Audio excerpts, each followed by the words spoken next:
Hello everyone, welcome to the fundamental analysis tutorial series for forex traders. We are going to discuss another important topic today, so let's get started.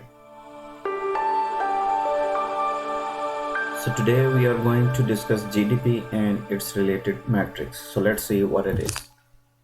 So what is GDP? GDP is a leading indicator of a country's economy, the monetary or the market value of the finished goods and services produced within a country's borders in a specific time period. So when we calculate that, we figure out GDP.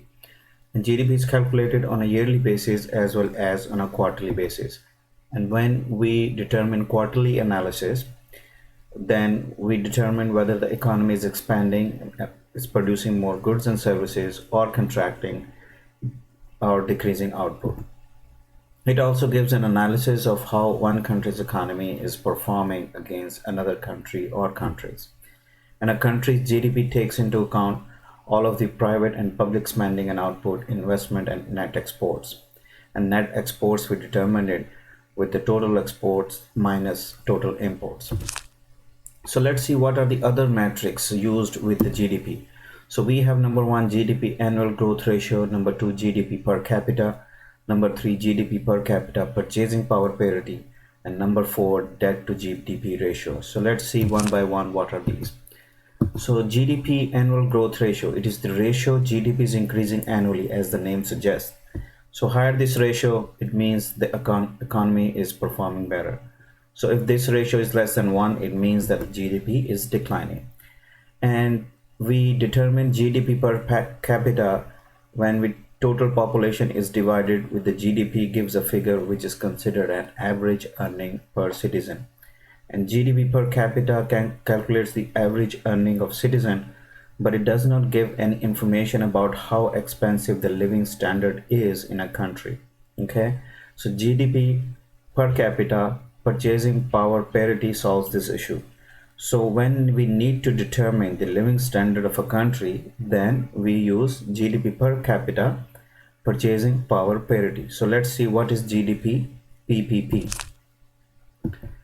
So GDP per capita purchasing power parity, it is an exchange rate adjusted basket of goods and a comparison between two countries for economic productivity and standard of living.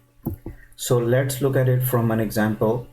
For example, this purchasing power metric, poverty metric is an excellent tool to compare the real income of two countries. For example, we have a citizen from country A who is earning about $100,000 a year. Then at the same time, the standard of living is 3 times expensive.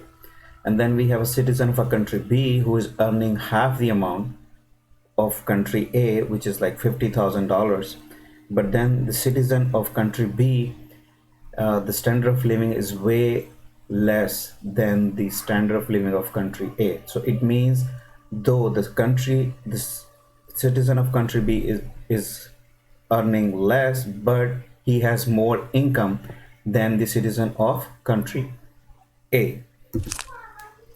So now let's look at the last one, debt to GDP ratio. This ratio indicates the ability of a country to pay back its debts.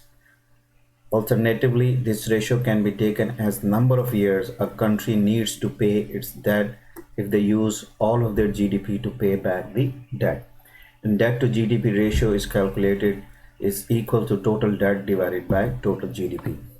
And then we look at what are the economies with GDP with debt to GDP ratio. So every economy has more or less debt to pay. So if it's less than 60%, then it means the country is performing well, the economy is in high growth. And if it is more than 77%, then it means that the economy is in slow growth. And if it goes over 100% debt to GDP ratio, then the country can be taken as bankrupt technically, as what happens that its earning are not sufficient to pay back its debt. So this is what is debt to GDP ratio. And that's about it, guys. Thanks for watching. I will see you next time. Bye bye.